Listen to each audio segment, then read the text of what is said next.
They came from the void, uninvited, spreading eternal darkness to our world.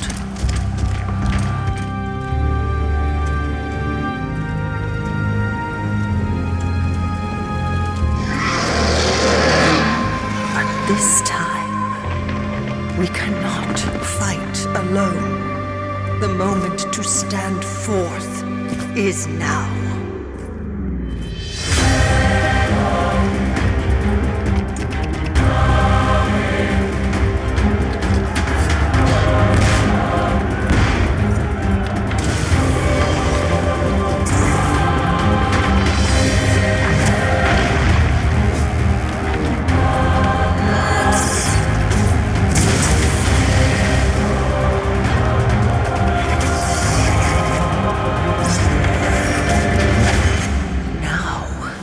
Joined this war, lured by the promise of power, but promises are made to be broken, and heroes are born to fall.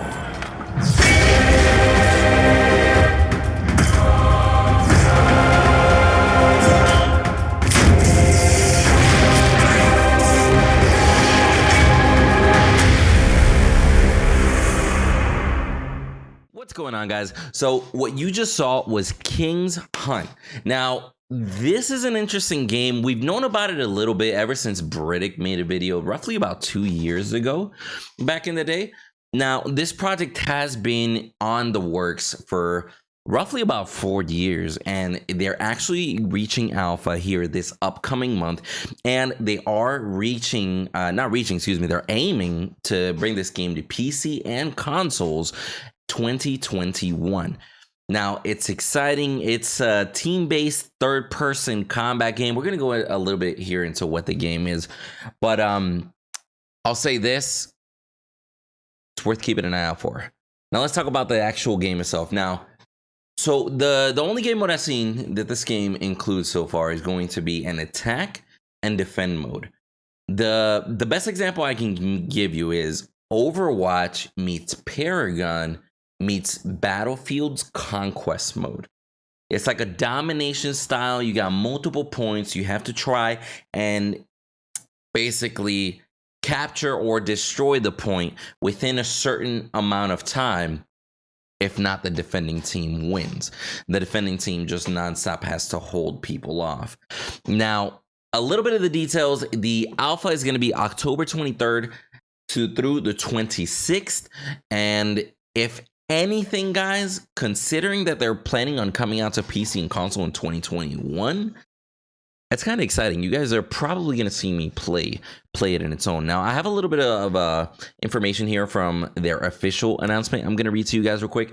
Now, they mentioned Kingshunt combines the best and most ruthless aspects of combat in a tower defense and Souls-like games with the tactical nous required in real-time strategy games. Now, we're going to see on the gameplay side here towards the end of the video that there's several different things, like the tower defense side that goes mainly based off of, you can essentially craft your own minions. You can upgrade your minions. So there are minions pushing, or minions and or creatures pushing with you towards these objectives. Now, alongside of that as well, when you consider the whole Souls-like games, that mainly has to do with the gameplay, because you're going to have your roles, you're going to have your evasiveness, you're going to have your abilities, and there's so many different characters, so many different abilities on here as far as tanks, damage dealers, etc., that it's going to provide quite a bit of variety as far as the way that this game is going to go. Now, you are going to be able to attack multiple of these objectives at the same time. The game mode that we're going to be looking at here in a few minutes is going to have 4 different objectives, and they can all be attacked simultaneously. You just have to make sure that they get destroyed within a certain time frame. So that's where the attacking team is going to be like, hey, divide and conquer, let's all push one, etc. And again, the defending team is going to have to do the same. Like, hey, we got to address this over there, but this one's taking a beating, etc. And the defending team will get to have their own minions and creatures as well to cast also. Now, one group, the defenders, consists of the forces of light, and the attackers consist of the forces of the undead. Each game is set across 2 intense phases with changing objectives.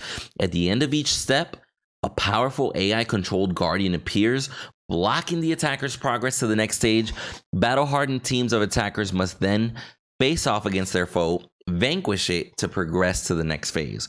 So that little paragraph right there reminds me more along the lines of, you guys remember in the last Star Wars Battlefront how they had a game mode that once you complete a specific objective, right, at that point it's like, hey, that's done, next round, new area to play. That's the vibe I'm getting off of that little paragraph right there. I'm not entirely sure how they're going to do it, because the gameplay that we do have is about, it's honestly almost like 2 years old. There is no recent gameplay footage out there for this game, which makes it all the more interesting. The fact that they've been working nonstop, and 2 years after what I'm about to show you is what we get to play. So interesting to see there. Now, they also mention here, painstakingly created and masterfully crafted over 4 years by a core development team of just 10 people.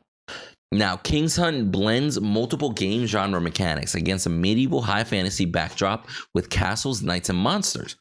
Designated as a mix of brawler and hero shooter, Kingshunt fuses visitor range and melee combat with strategic depth as players spawn AI minions to help them dominate the battlefield, adding a real-time strategy feel to the gameplay. Players can select from a roster of unique heroes with their own weapon skills, fighting styles. Combatants can also earn rune points during battles, which they can use to upgrade their character and enhance their chosen playstyle. Now, I know that was a lot. I know that was quite a bit, but here's the reason why I did it that way. I wanted to get that information out of the way, and I kind of wanted to break it down here for you. So we're going to have several different real-time strategy mechanics as far as, hey, we create the minions, we craft them. I'm not sure if we get to tell them where to go, but they might just follow us, if you get where I'm coming from. Follow the leader sort of mechanic right there. Now, as well, there's going to be rune points during the battle that you can earn, which you can upgrade your character and their chosen playstyle, which is interesting because it's one of those things that that's a more of a MOBA mechanic, so to speak. The fact that you're going to have not only progression as for your playstyle, but you're also going to have progression of the minions, excuse me. Now, as well, I did want to touch on the fact that that first sentence, it was created and crafted over 4 years by a core development team of just 10 people. Now, core development team, that means that's just almost like the essential staff. But that doesn't mean that's the only people working on this. Be mindful of that. Now, they also have this little paragraph in there that say, a little bit more about the company, because I do want you guys to know more about the company its own. So Vaki Games, which is the name of the developers, they were founded actually in 2016. They started off with a core team of 4 people, and they've grown with the essential staff, right? And it's composed of game veterans and fresh new talent with strong passion for making serious yet accessible games. Its open and honest development model allows the studio to work with the brightest and most talented people in the industry from across the globe. Vaki Games is backed by investors from the likes of industry veterans, Wargaming, and Remedy. So I wanted to include that little detail in this video, because not a lot of people realize that whenever people see a small development group, if they don't have financial backing, that means that they have to recover or try to get some of that financial stability from elsewhere, usually the players. So having that financial backing, having them work for all those years behind the scenes on this game is honestly very, very good news, because that means that we are going to be able to play this game, experience it for minimal cost, and then with whichever game monetization that they decide to include as far as down the road, their marketing and all that, then at that point they can recover some of the costs that they've already spent, for investors and such. But hearing that the studio is backed by investors is a very, very good deal, not only for the players, but for the studio, because the studio can work consistently without having to worry about monetary situations. You get where I'm coming from there? Now, if anything, I want to go ahead and get right into the gameplay, so let's go ahead and do that now. All right, guys. So the first gameplay that we're going to look at here is by actually a buddy of ours here on the channel, longtime follower. His name is Fok Spam, F-O-K, for those of you wondering. Now, if anything, his video starts off here in the hero selection screen. Now, interestingly enough, you can see when defenders pick their characters. You can see when attackers pick their characters and when they ready up, right? Now, I'm liking the simplicity, but the fact that there's also a little bit of description in this screen. For example, here, he's going to play a character called the General. Now, General, he's a tank support. General is a support hero who relies on his minion army. Time has weakened General's attacks, but his body is used to taking a beating. Combining his skills, General can make allies to see another victory. Couple wording issues there. I'm sure that's fixed by now. Type, might, one-handed sword, melee, single, multi. So I like the fact that they already tell you a little bit about what the character does right here. Now, if anything, see, like here. My alarm clock just went off. Rip. All right. So check out this character here. Now, this one's the Knight, a tank, an initiator, a melee. Sturdy and strong, the Knight is a formidable opponent when faced in the battlegrounds. What the Knight lacks in mobility, their strength more than makes up for it. Their skills, I can't even make out that word here. It's just because of the quality of the video, sadly. It says their skills augment their otherwise cumbersome mobility. There we go. Okay, so this lets you know the Knight is a tank. He moves slow, but he hits hard, which is interesting considering he's a tank, right? But now, so let's go ahead and move on forward here. Now, I want us to pay attention to this little piece right here. As soon as they spawn in, you notice that you spawn in and then immediately A through D, different points. Now, each one has a timer, if you can tell. Look, destroy in 8 minutes. This one, destroy in 10 minutes. So there's different objectives for you to complete, excuse me. And it looks like there's also going to be a lot of terrain to go through, because if you guys look right here, look at that. There goes one point right here, 10 minutes. This is a totally another point right here. But what I'm noticing in between is that all these points almost lead to like a central area of convergence back here in the middle, right? But no, so let's check out some of the things that you see here. Now, you're gonna have your different characters. See here, interestingly enough, you see him actually upgrade his minions. Now, of course, his character is mainly based off of the minions around him, which makes sense, you know, because he's a tank and stuff like that. Now, interestingly enough, look, you can choose to buy melee minions, armored melee, range minions. So it's almost like you pay for the minions that are pushing forward, almost. You see what I mean? Like, you're going to have your currency here at the bottom, and then from there, like right here, there a little even tutorial pops up. Like, see, like basic melee minions, 750 for another one. Armored melee, 2,000. So it does like look like as the game progresses, you're going to be able to buy minions. Now, besides that, of course, you are going to have your standard abilities right here, like your left mouse button, QER. Now, it states your level. It states there's a fire currency here. Not entirely sure what that is. But as far as the map goes, you can see on the mini map that amongst several different areas, it looks like people are fighting for all these objectives at the same time. And in this specific map, it looks like you're going to be able to see 2 objectives closer to one side, 2 objectives closer to the other.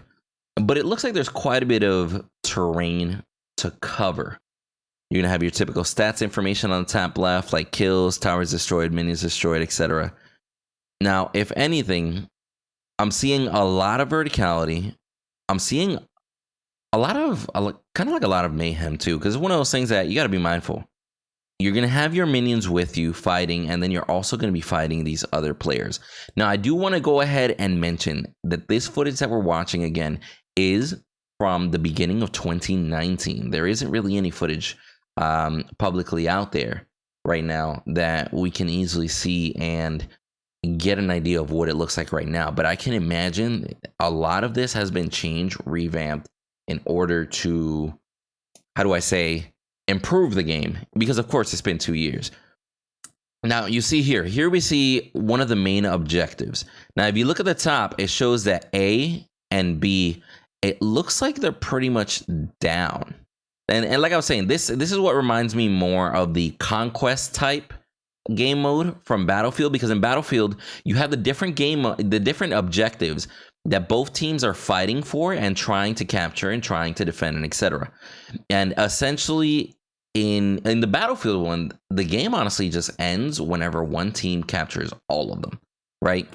But in this one, A has been destroyed, B has been destroyed, C has been destroyed. Now they're working on D, and it's showing the health of the Titan.